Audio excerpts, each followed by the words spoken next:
Namaskar and welcome. Well, the situation in Afghanistan continues to be a developing story of considerable global importance. Questions of whether the Taliban has changed, whether there can be a good Taliban, whether such an organization that has grabbed power by force can be given legitimacy. In doing so, does the international community break international law? Is it being compromised to suit vested interests? It seems Afghanistan's fate lies in the Taliban's promises, and the world should be judging Taliban's actions and not its words. What next in Afghanistan continues to be the center of our attention in Newsnight. Let's begin with the headlines. The situation in Afghanistan remains tense. Thousands of Afghans and foreign nationals struggle to get out of the country. A relative of a DW journalist is killed by the Taliban in door-to-door search. UN Secretary General says that the world must speak in one voice on the situation in Afghanistan.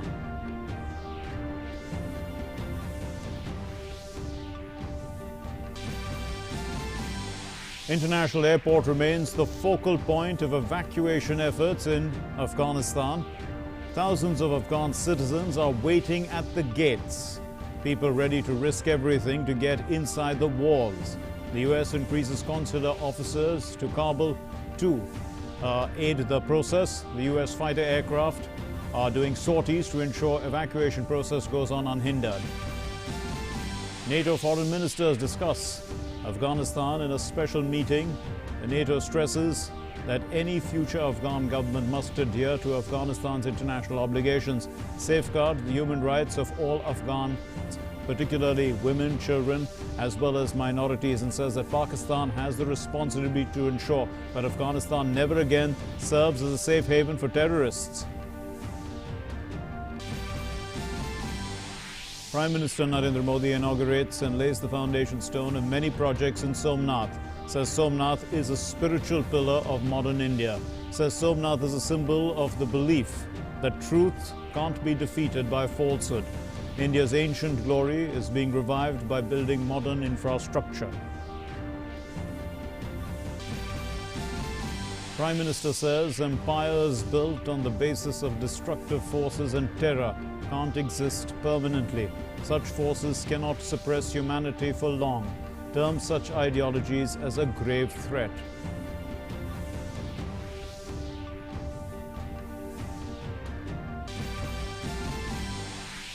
An important milestone in India's indigenous vaccine development mission. The nation gets another weapon in the war against corona. The world's first DNA COVID-19 vaccine, Zycov-D, by Indian pharma giant Zydus Cadila, gets emergency use approval. More than 57 crore 22 lakh vaccine doses have been administered in India so far overall, and total active cases have fallen to 3,63,605. The nationwide Jan Ashirwadyatra of Union Ministers continues to take government's plans to the people. The Yatra gets wide support in different parts of the country. Union Ministers Dharmendra Pradhan, Narayan Rane, R.K. Singh, Ashwini Vaishnav, Anurag Thakur, L. Murugan and others interact with the public.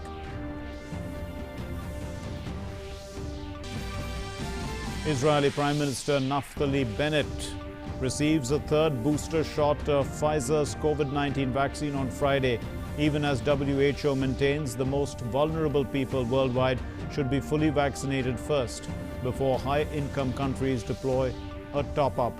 All of New Zealand to be in lockdown till August 24. Australia extends a COVID-19 lockdown in Sydney until September end.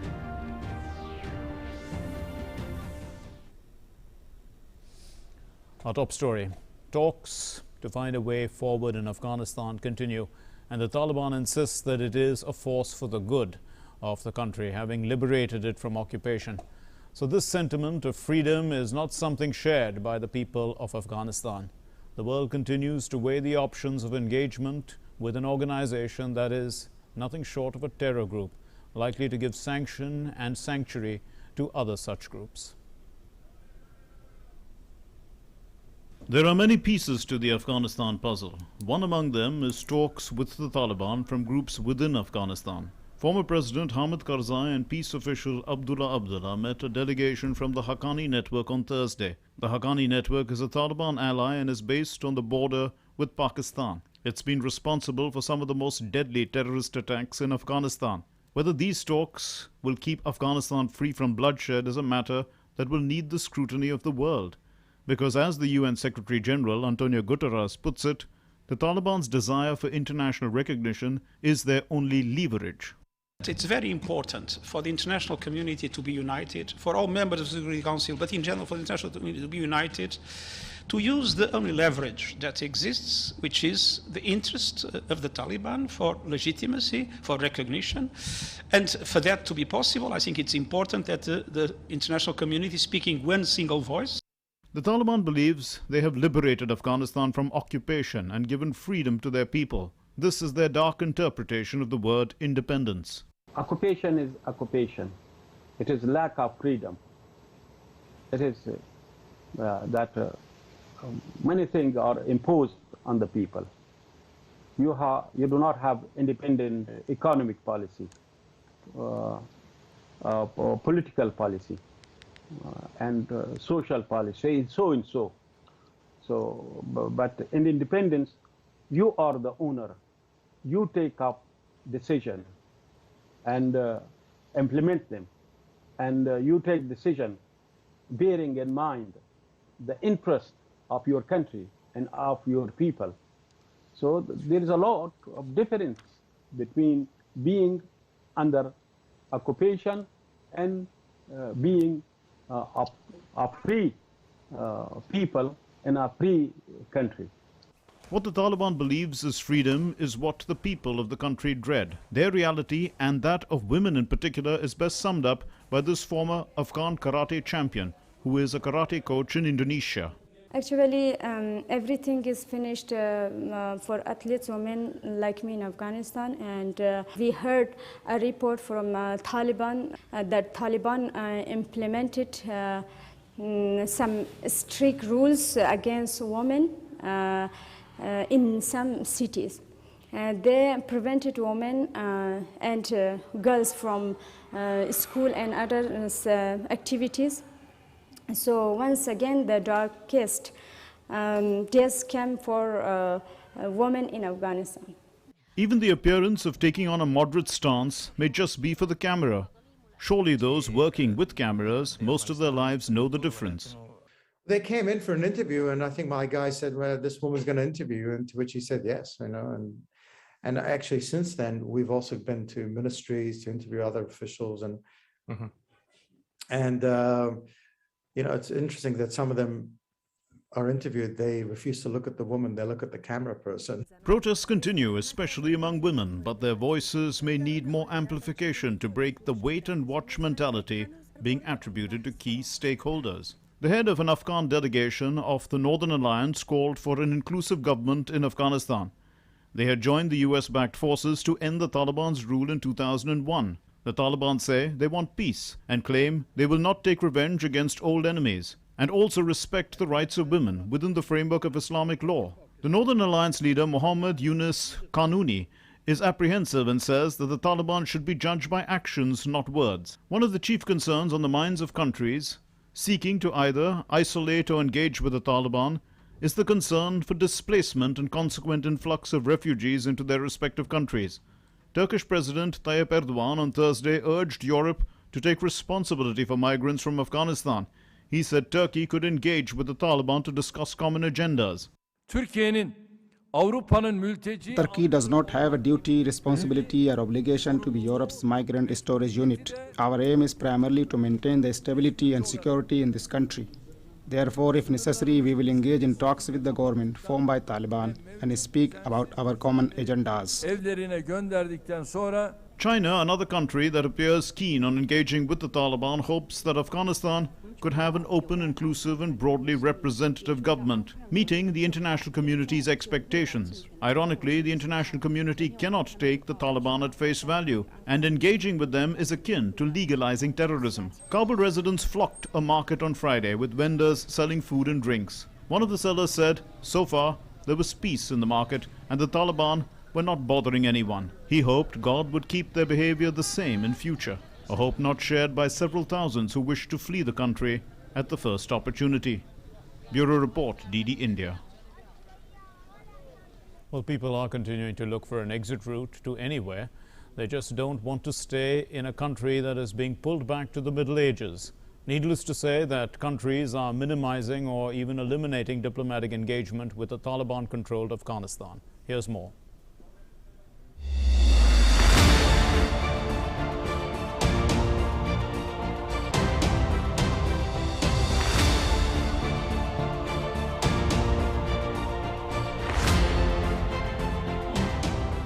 Scenes straight out of the Kabul International Airport and its surroundings will be etched in the world memory for a long, long time. Desperate Afghans willing to go to any extreme to get out of their own homeland. Any risk for them is valid as long as the ends are met. From the surging crowd of people outside the Kabul airport, a small baby was perilously passed over a razor wire into the hands of a United States soldier. This has become a regular visual for the news agencies working in Kabul. Soldiers pulling a baby over razor wire represents a desperate attempt by parents who are ready to take all risks to get the baby to the safety of inside the Kabul airport. This was not the only case. Earlier too, soldiers pulled a baby and a woman over the wall of the airport. The footage captures the sense of desperation among many Afghans who are fearful of what the Taliban's sudden return to power will mean. These are chilling reminders of what the Taliban rule means for thousands in Kabul. Thousands continue to wait outside the airport to flee the nation. The Kabul airport, in a sense, signifies what Afghanistan of today has become for many of its citizens, as they cling on to the walls in a hope that they will be allowed inside by the NATO forces. Satellite imagery collected showed heavy traffic near Kabul's airport and long traffic jams around the Afghan capital, meaning that more and more are struggling to reach the airport. These visuals perhaps have also prompted the United Nations Refugee Agency, UNHCR, to quote that most Afghans are unable to leave their homeland and that those who may be in danger have no clear way out. UNHCR remains concerned about the risk of human rights violations against civilians in this evolving context, including for women and girls. As of today, those who may be in danger have no way out. UNHCR is calling on countries neighboring Afghanistan to keep their borders open in light of the evolving crisis in Afghanistan. Meanwhile, the US State Department has said that it was sending more consular officers to Kabul and other locations to help with the evacuation effort. 12 C-17s departed within the last 24 hours, with more than 2,000 passengers who arrived at safe havens. Since August 14th, we've airlifted 7,000 total evacuees. I can also confirm there are 6,000 people at the airport right now who've been fully processed by our consular team and will soon board planes. Overnight, we significantly expanded how many American citizens, locally employed staff, SIV applicants, and other vulnerable Afghans who were eligible for departure, and we offered them to consider transit to the airport. So what I can say, and I'm seeing the same reports on Twitter that you are, and every report of someone unable for whatever reason to reach the airport is something. The Pentagon has said that its aim is to evacuate between 5,000 and 9,000 people a day. Thousands of people have desperately tried to get past Taliban roadblocks and US troops to reach the airport. Also, armed US fighter jets have been flying over Kabul to ensure security for the evacuation operation. As we look at the last 24 hours, F-18s from the Ronald Reagan Carrier Strike Group flew armed overwatch flights over Kabul to ensure enhanced security. We maintain a watchful eye and are continuously conducting in-depth assessments to protect the safety of Americans. We will use all of the tools in our arsenal to achieve this goal. What it really means to get out of Kabul can be judged by the reaction given by this British businessman who recounted the horror of actually leaving Kabul. So one of the soldiers just called me. As I said, it was a chaos. They had guns, they were shooting. They had no choice but to, move the crowd from there. So I understand that. Tear gas was firing all around. So one of them just got me inside, and I was in tears, honestly. Clearly, the Afghan crisis is not going to be over soon, with thousands still desperate to get out of the nation. Before the NATO forces leave, the situation remains fluid. Taliban's action may prompt many more to head towards the airport, which in coming weeks will continue to be their gateway to safety and security. Bureau Report, DD India. In a shocking development, the Taliban militants in Afghanistan have shot and killed a relative of a Deutsche Welle journalist while hunting for him. According to the German public broadcaster, the terrorists were conducting a house-to-house search for the journalist, who now works in Germany, and a second relative was seriously wounded, but others were able to escape without giving further details of the incident, is what DW said. Well, NATO foreign ministers discussed Afghanistan, and they continue to coordinate on evacuation as well. The NATO Secretary General Jens Stoltenberg held a press conference following that meeting, and the ministers agreed that whatever happened in Afghanistan, it should not undermine NATO's ability to protect the allied countries, the NATO allied territories as well. The NATO statement says that any future Afghan government, it must adhere to Afghanistan's international obligations, safeguard human rights of all Afghans, particularly women, children and minorities, uphold the rule of law, allow unhindered humanitarian access, as well as ensure that Afghanistan never again serves as a safe haven for terrorists. The Taliban, they in Kabul, in Afghanistan, they need to live up to their international commitments. To not harbor, support international terrorist organizations like Al-Qaeda, ISIS, to respect human rights, including the rights of women, and also to give free passage to people so they can leave the country. But the most stinging reply came to the question on the role of Pakistan.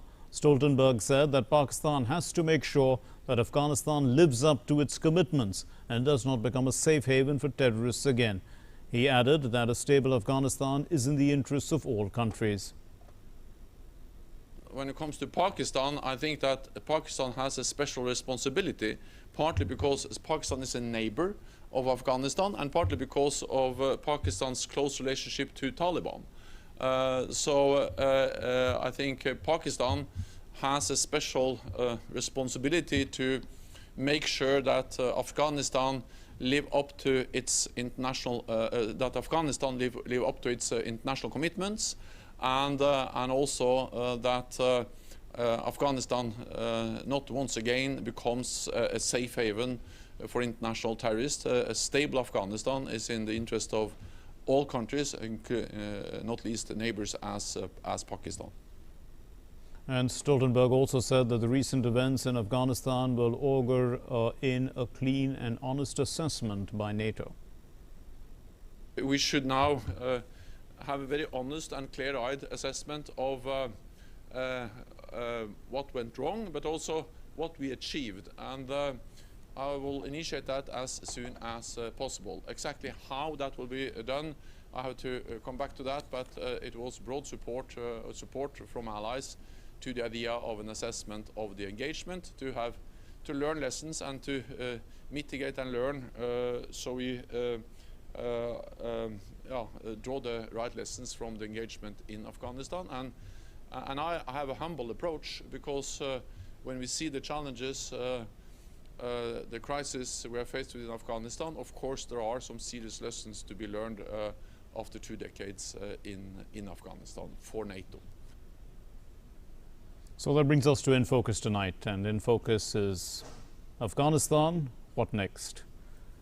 Afghanistan, what next? To discuss this, we have with us Ashok Sajjanhar, former senior diplomat, and Rajeshwari Krishnamurthy is a visiting fellow at the Institute of Peace and Conflict Studies. Thank you very much for being with us, both of you. Ambassador Sajjanhar, so what next is a very interesting question, because there's so much that can be discussed under it. But the point is that let's start with the analysis of Taliban itself. There's no question of this good and bad Taliban, even though people are discussing that, because the Taliban thinks they are good, but everyone else thinks they are bad. So the question is, how is one to get them to keep their international commitments?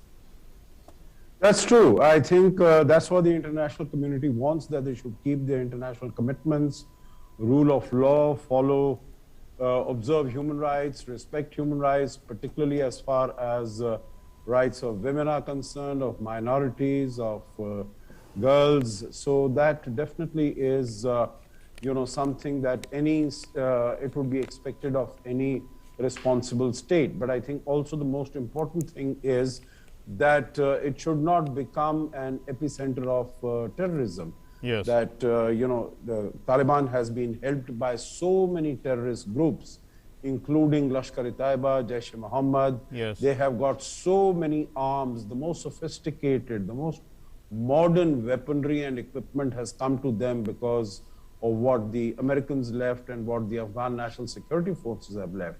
So that will be made available to them, and it is feared, I think, around the world, and definitely in India, Central Asia, and many other countries, that these terrorist groups are going to get camps, regroup themselves, get bases in the ungoverned spaces in Afghanistan, and will be a source of terrorism in the region, but also in the world. And they've already started that. They already had resorted to targeted killings, Ms. Krishnamurthy, and they've even killed a relative of a Deutsche Welle journalist today.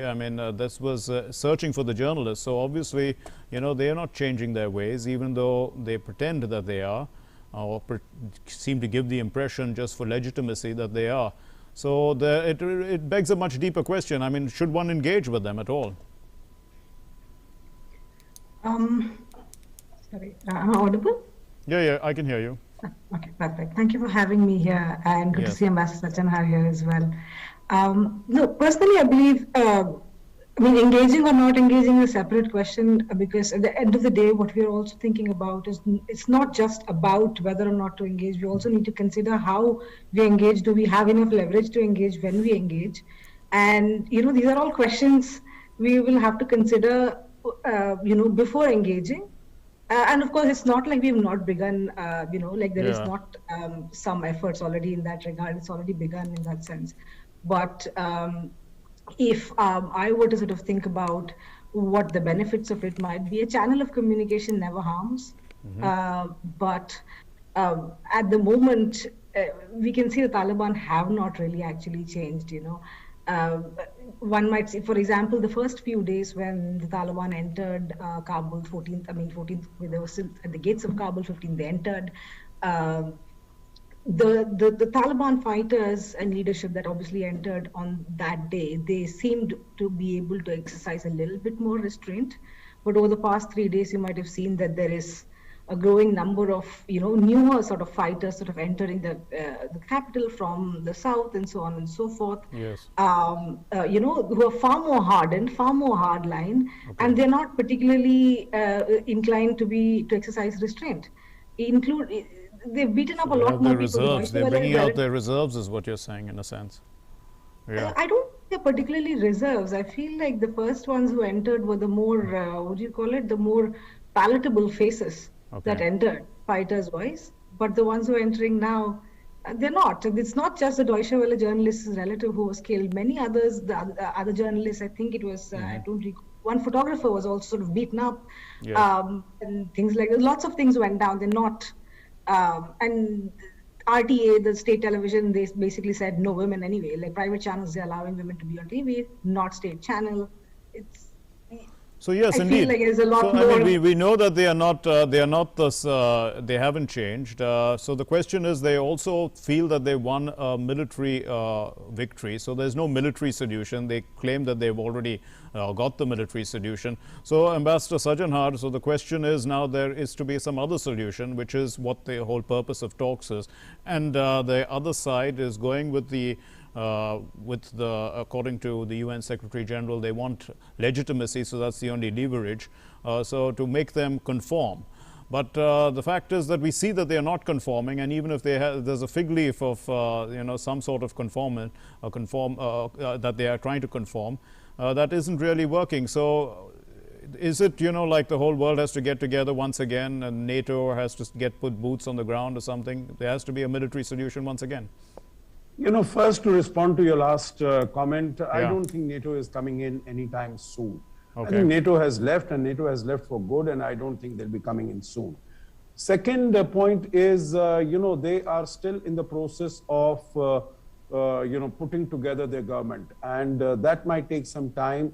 They are trying to, get this message across to the world that Taliban 2.0 is very different from Taliban 1.0, what Taliban was in 1996. And you would have, I think the whole world has heard the press conference that took place on the 17th of August, where they said all the good things, all the right things, and many people in the BBC, even in, around the world, they said they looked pleasant, they looked, reasonable, and they sounded all right, and so on and so forth.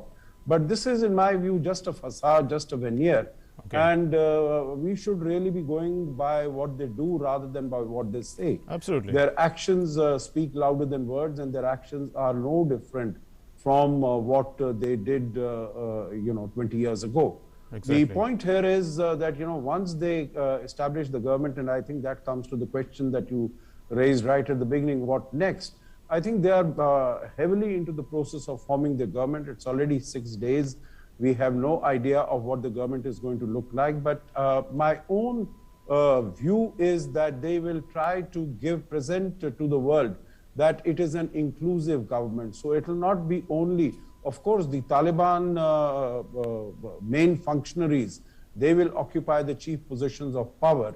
But you will involve Hamid Karzai also in some role, Dr. Abdullah also in some role. Okay. You will get representatives from the Tajiks, from the Uzbeks, from the Shia Hazara minority community. Maybe you'll get a couple of women also, basically trying to project to the world that this is an inclusive government, and that is how our administration and how our rule is going to be. But if you look at the factions who have helped them, they can't go back on those factions. As I mentioned, the Lashkar, the Jaish, the Al-Qaeda, I think they definitely, and they have their own agenda. Well, legitimacy might be the agenda as far as the Taliban administration is concerned, but all the others have their own agenda, and they are not going to give up their agenda. So I think the world really has to be wary that Afghanistan could turn into a center of terrorism, where attacks might be launched any part of the world. America went out saying that Al-Qaeda is heavily degraded, but I don't think it is heavily degraded. I think it will achieve its earlier strength and even more with all the sophisticated weaponry that America has left behind, and that all these terrorist fighters have an access to now. Yes, there probably needs to be an inventory of all that the Americans have left behind, and they are all in the hands of the Taliban. But a question of inclusive government, which you did raise, Ambassador Sajanar, Ms. Krishnamurthy, how would you look at this inclusive government? Because, I mean, once again, it's a representation to the world, because that's all the world is asking. They only want an inclusive government. They want to show, and then that inclusive government has to conform to international obligations. That's the beginning, at least, for international recognition. Do you think that, that's an easy task for the Taliban? Personally, I mean, I agree with Ambassador Sajanar when he says, I mean, they'll have to bring in the different sort of, not just sort of leadership that they have, but, representative from different groups and so on and so forth. For the Taliban to bring in different representatives of different sort of ethnic groups is not particularly difficult, per se. For the reason that one is that by and large, they understand they will need to sort of have some representation. It is the extent of the powers that they might give to them. That is where, the contestation may occur within the group itself. But also, if you look at it from the rank and file of the Taliban, the reason why they've really been able to make many gains in terms of territorial capturing in the north and so on and so forth has been because they've tried to decentralize a little bit. The north has also, over the past, I think, 7 to 10 years, seen more commanders and so on and so forth who are from, more regional ethnicities rather than the South themselves. So there has been some sort of, rethink in that sense. You see that. But that doesn't necessarily mean the agendas have changed, the older agendas have changed and so on and so forth. But ultimately, I feel there will be something to sort of show for the world, but not necessarily to the extent that they may actually be able to uphold all the international obligations that Afghanistan has made in the past 20 years, and they've made a lot. Okay. The role of Pakistan, Ambassador Sajanhar, we see that NATO has put them squarely in the position where they are the ones who have to see that Afghanistan meets its international obligations, and also to see that Afghanistan does not become a safe haven for terrorists. So, I mean, one would think that, the ISI had this plan so that they can actually use Afghanistan for precisely these purposes. So, I mean, how do you see Pakistan reacting? I don't think Pakistan is going to take all that seriously, because it is focused at the moment. I think there is rejoicing and there is exaltation as far as Pakistan is concerned, because they think that the foreign policy objectives have been achieved. They have been able to install Taliban government in Kabul. So they would like to do all that they had planned to do, and which is, getting a strategic depth in Afghanistan and using these spaces for, launching attacks against India. Even elements, like Sirajuddin Haqqani, who's the senior functionary as far as the Haqqani network is concerned, and he's also a senior functionary of the Al-Qaeda group, and he is in power. He will get a very senior position as far as the government in Kabul is concerned. So I think if there are people like this, then Jaish-e-Mohammed has claimed that since they have worked with the Taliban, they also want some important position in the dispensation that, a governance dispensation that comes into Kabul. So I think if there are going to be such elements, then the demand of the international community that Pakistan should ensure that Afghanistan is meeting all its international obligations, that is not going to go anywhere. This is only, I think, for basically for apologists of the Taliban who are already making positive noises, like Iran is making such noises. Even at the UN Security Council, China made such noises. So I think this is basically for the apologists for them to say, to tell the world that, Taliban is trying, they want to integrate with the world. So we need to give them a chance, and we just cannot shun them and make them a pariah state like this. So this is so that they are able to provide it legitimacy, recognition, and so on and so forth. I'm running short of time, so let me just get the whole world should be very wary of what Taliban is saying and judge it by what it is doing. I'm sure it is, even now, right at the initial stages, it is not walking the talk. No, I agree with you. Ambassador Sajanhar, I mean, I've run short of time, so let me just get in the final word from Ms. Krishnamurthy about women, because women can be, the voices of women can actually cause some problems to the Taliban over time. And we are already seeing that build up, because, I mean, they can't constantly use force to suppress women like they did in Taliban 1.0, with the international community now watching them all the time. So how do you see this playing out? Right. So in this regard, I would like to draw a distinction between what's happening in Kabul city and what's happening outside Kabul city. So in that sense, that international attention is really there, but primarily they're only inside Kabul city. Outside of Kabul city, things are really different. So as such, what the Taliban's doing and whatever their PR machinery may have sort of learned to do so far, it all depends. Whether the world does anything or not really depends on how well the Taliban is able to sort of cover up its human rights abuses, outside of Kabul city. That's, I feel, where the distinction will really come in. Because already whatever happens in Kabul city, the international media is there, but there's barely any reporting from the provinces. So, if they're able to sort of cover up those, then I think the international, there's already a fait accompli sort of a, tone in the discourse on Afghanistan right now. Indeed, we leave it there. So, I mean, it is just an evolving situation, and it is getting more interesting by the day. Thank you very much, Ambassador Sajanhar and Rajeshwari Krishnamurthy, for joining us. Moving on then to our next story. Prime Minister Narendra Modi inaugurated the Somnath Promenade, the Somnath Exhibition Centre and the reconstructed temple precinct of Old Somnath. The Prime Minister also laid the foundation stone of Sri Parvati Temple during the event. The Prime Minister hailed the Somnath Temple as a symbol of the belief that truth can't be defeated by falsehood. The Prime Minister also highlighted the national and international potential of spiritual and cultural tourism in our country.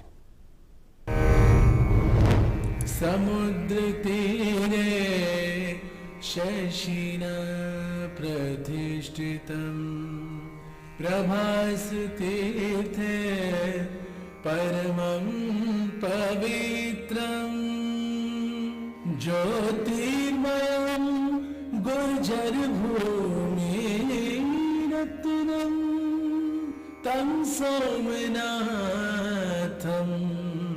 सततं नमामि.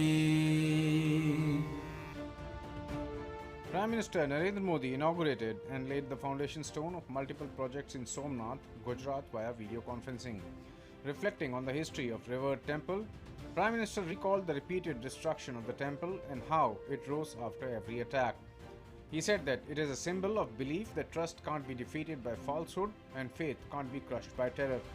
जो तोड़ने वाली शक्तियां हैं, जो आतंक के बलबूते साम्राज्य खड़ा करने वाली सोच है, वो किसी कालखंड में कुछ समय के लिए भले हावी हो जाए, लेकिन उसका अस्तित्व कभी स्थायी नहीं होता। वो ज्यादा दिनों तक मानवता को दबाकर नहीं रख सकती। ये बात जितनी तब सही थी जब कुछ आतताई सोमनाथ को गिरा रहे थे, उतनी ही सही आज भी है जब विश्व ऐसी विचारधाराओं से आशंकित है। The projects inaugurated include the Somnath Promenade, Somnath Exhibition Centre and reconstructed temple precinct of Old or Juna Somnath. Prime Minister also laid the foundation stone of Sri Parvati Temple during the event. Prime Minister described these new projects as inspirations for the youth and as source of better understanding of history. यहाँ आने वाले श्रद्धालु जूना सोमनाथ मंदिर के भी आकर्षक स्वरूप का दर्शन करेंगे, नए पार्वती मंदिर का दर्शन करेंगे। इससे यहां नए अवसरों और नए रोजगार का भी सृजन होगा। Prime Minister further said that reconstruction of Somnath Temple to grand renovation is due to centuries of strong will and ideological continuity. He termed the Somnath Temple as a divine pillar of modern India, adding that our thinking should be to learn from history to improve our present and create a new future. Prime Minister added that a bright pillar of the glory of modern India is coming up in the form of Ram Mandir.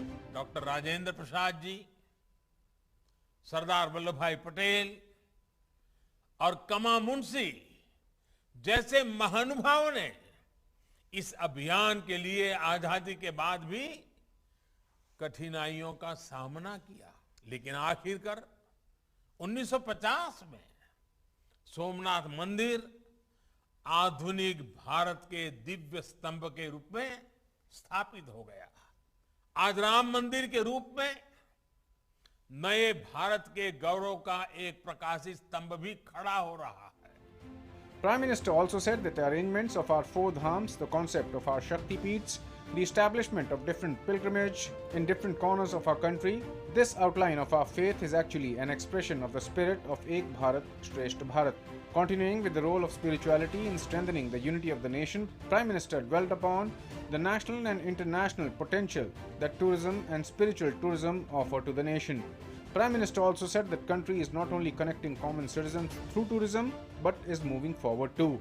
Speaking on the occasion, Home Minister Amit Shah said that Somnath is among one of the few temples in the country where devotees from all over the world come to have a glimpse of ancient heritage with modernity.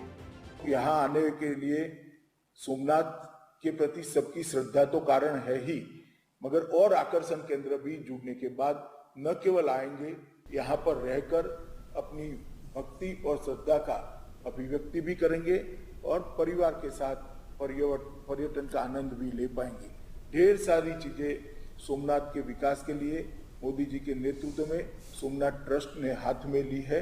मुझे पूरा विश्वास है कि समयबद्ध कार्यक्रम के तहत ये सब भी पूरी होगी।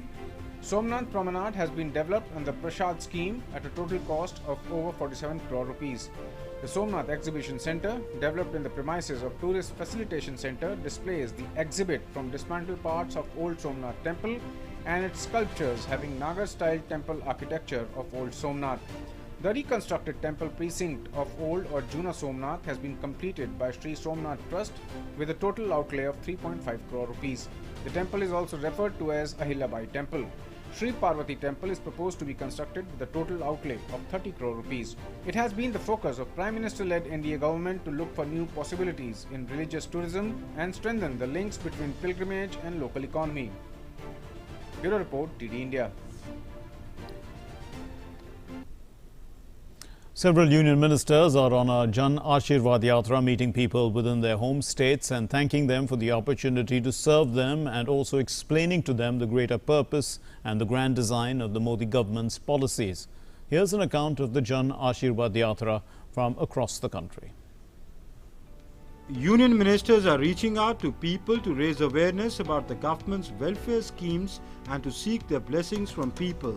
During Jan Ashirwadyatra, people showered their love and support to ministers who visited various places across the country.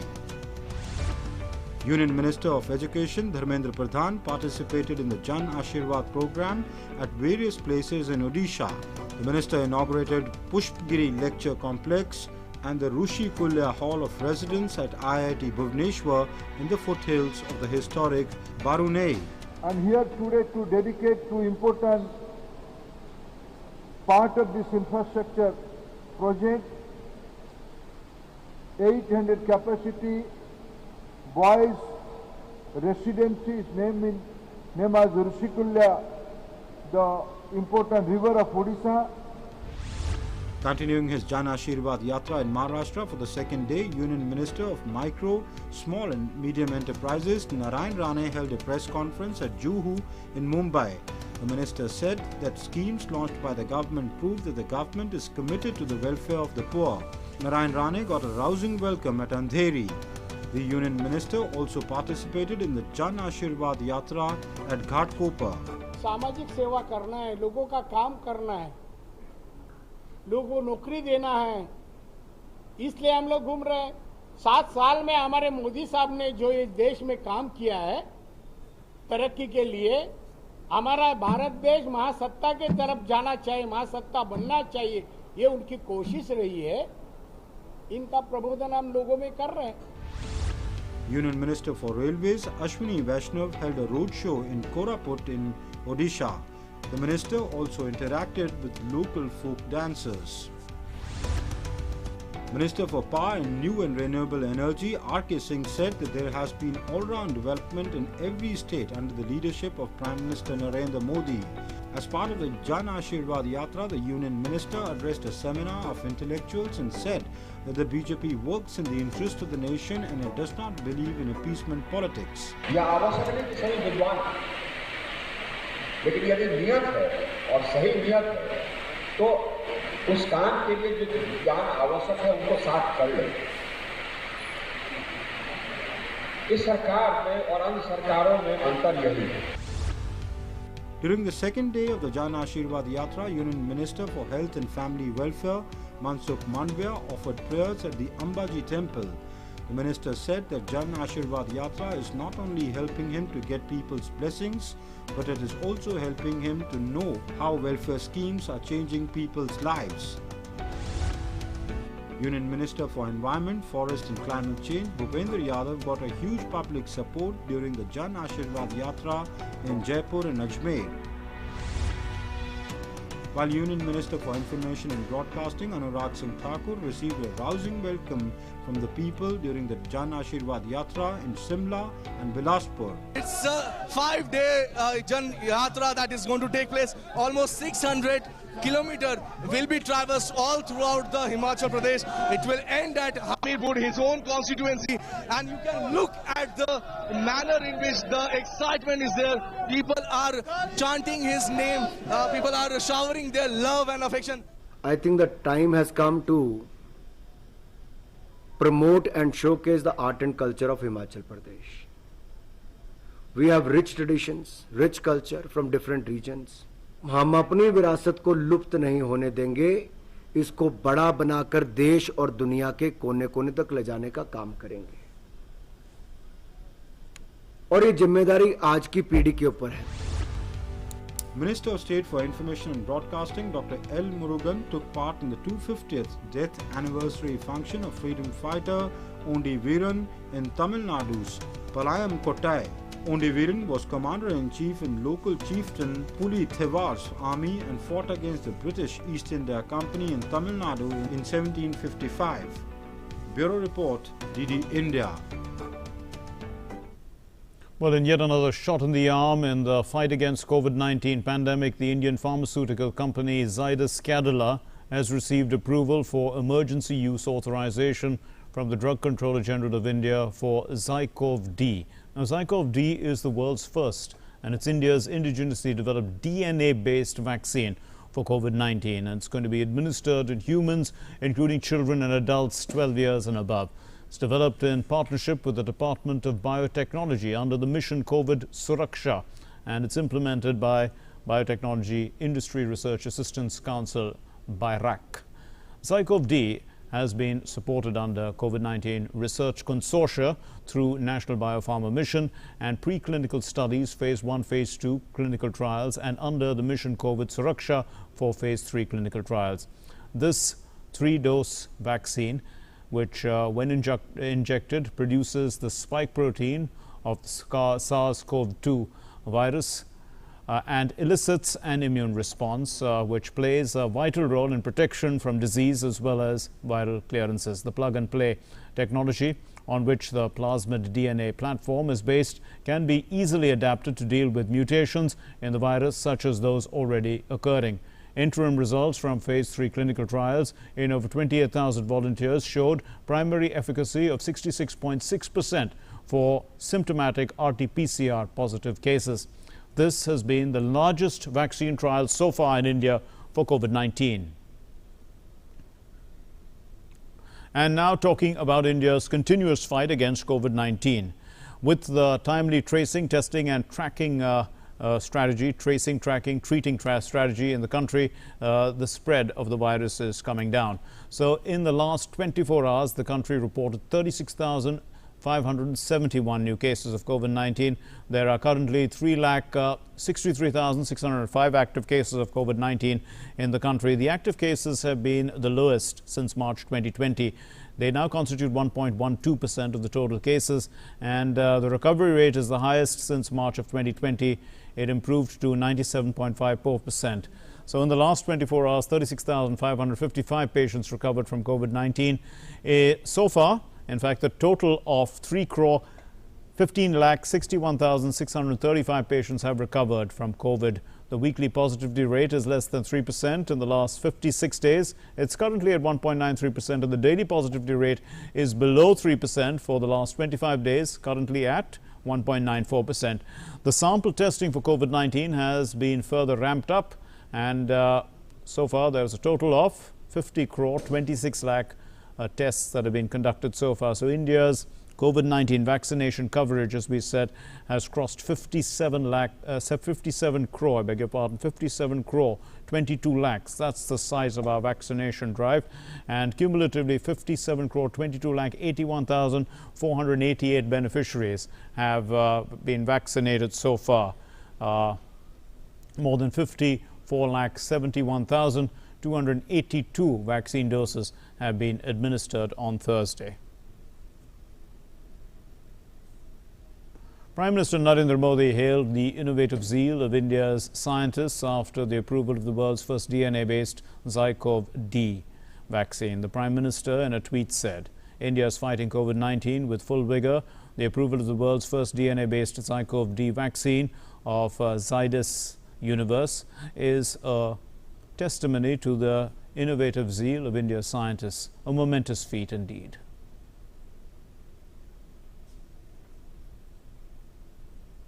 Well, the story that has dominated headlines for the last 20 months is COVID, and it's a war with an invisible enemy like no other in modern history, and it's causing massive disruptions. Well, the economic recovery is gaining momentum. But this is even as the world is battling a new variant. It's not the new variant, but it's the Delta variant. But let's take a look at the global update. Every country wants to avoid an economically painful national lockdown by ramping up their vaccination drives.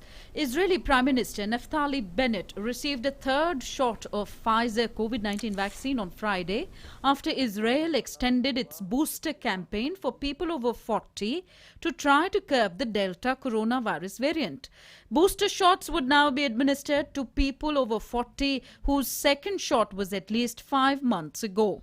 Israeli Health Ministry recommended teachers, health workers, carers of the elderly and pregnant women of all ages to have the shot. But this trend of successive booster shots lays bare the question of vaccine equity. The most vulnerable people worldwide should be fully vaccinated first before high-income countries deploy a top-up. Yes, there is enough vaccine around the world. However, it's not going to the right places in the right order to save as many lives. The World Health Organization has maintained that current data did not indicate a need for boosters. Amid all the debate on vaccine equity, there is one country whose residents have been living virus-free and without curbs since February. New Zealand's Prime Minister Jacinda Ardern has won global praise for containing local transmission of COVID-19 via an elimination strategy, imposing tough lockdowns and shutting New Zealand's international border in March 2020. And now, after discovering the country's first case since February this year, Ardern ordered a snap 3-day nationwide lockdown and a 7-day shutdown in Auckland on Tuesday. On Friday, Ardern extended the lockdown until midnight on August 24th, saying the outbreak had widened to other cities. Just don't quite know the full scale of this Delta outbreak. All in all, that tells us we need to continue to be cautious and that we need more time before we have the complete picture we need to change our settings. In Australia, daily cases in Sydney have topped 400 for the past 7 days. Australian authorities on Friday extended a COVID-19 lockdown in Sydney until the end of September and introduced a night curfew in the city's worst affected suburbs. The Delta variant has been equally lethal in the North American continent. Mexico is battling a new wave of coronavirus infections as daily cases hit record highs and the official death toll passed 250,000, one of the highest worldwide. Still, the higher infection numbers probably in part reflect more widespread testing in Mexico, which for a long time carried out very few compared to many Western countries. Earlier this month, the United Kingdom placed Mexico on its red list of countries subject to the strictest travel curbs. Be it Oceania, Americas or Africa, one thing is certain, it is not over for anyone until it is over for everyone. Bureau Report, DD India. The head of the United States' humanitarian agency says that aid workers will run out of food this week for millions in need in Ethiopia's conflict-ravaged Tigray region. For the first time in 9 months of war, aid workers will this week run out of food for millions of people going hungry in Ethiopia's Tigray region. That's according to Samantha Power, head of the United States humanitarian agency, USAID. In a statement late on Thursday, Power said, USAID, its partners and other humanitarian organizations had depleted their stores of food warehoused in Tigray. She added that people in Tigray are starving, with 9 lakh in famine conditions and more than 5 million in desperate need of humanitarian assistance. Earlier on Thursday, United Nations Secretary General Antonio Guterres pushed for an immediate ceasefire in Tigray, where the federal military is fighting forces aligned with the Tigray People's Liberation Front. And we have heard first-hand accounts of women who have been subjected to unspeakable violence. And the spread of the conflict has ensnared even more people in its horror. It is time for all parties to recognize that there is no military solution. And it's vital to preserve the unity and stability of Ethiopia, which is critical to the region and beyond. The conflict has killed thousands and sparked a humanitarian crisis in one of the world's poorest regions. In recent weeks, it has spread to the neighboring Afar and Amhara provinces, displacing around 250,000 people and raising concerns of a wider destabilization of Africa's second most populous country. Bureau Report, DD India. Indian athlete Shaili Singh has qualified for the finals of the women's long jump event at the ongoing World Athletics Under-20 Championships, which are taking place in Nairobi. She jumped 6.40 meters in her third attempt, registering her best show in the event to qualify for the finals in Group B. Shaili had earlier jumps of 6.34 and 5.98 meters, respectively, and the automatic qualification mark was 6.35, so she made it. In the women's 100 meters hurdles, Nandini Agasara finished with a time of 14.16 in her semi-final race and stood sixth. It was a slight improvement from her timing in the heat, in which she finished fourth and qualified automatically. She did not progress to the final. India's Ajay Raj finished fifth in the final of the men's javelin throw. Ajay Rana was in fact briefly in the medal contention when he sent the javelin to a distance of 73.68 with his fourth attempt. Now his personal best is 74.75 meters and would have put him in the top three, but it could not improve his best throw with his fifth and sixth attempts. In the same event, Jay Kumar finished sixth in the final. Jay Kumar also made the cut to the top 8 and improved his position to sixth with a throw of 70.74 with his final attempt. Now, the Tokyo 2020 organizers held a flame-gathering ceremony days before the opening ceremony of the Paralympics. 3 separate flames gathered from 62 municipalities across the host city were combined into one during the ceremony. Earlier in the day, the Paralympic symbol, it was installed in Tokyo Bay ahead of the Paralympic Games scheduled for August 24 to September 5. According to the Tokyo government, the Paralympic symbol will be on display near the city's iconic Rainbow Bridge till the end of the Paralympic Games, also known as the Three Agitos. The monument is 23.4 meters wide, 17.5 meters long, and will be lit up at night. And that concludes News Night for tonight. Thank you very much for being with us. Namaskar.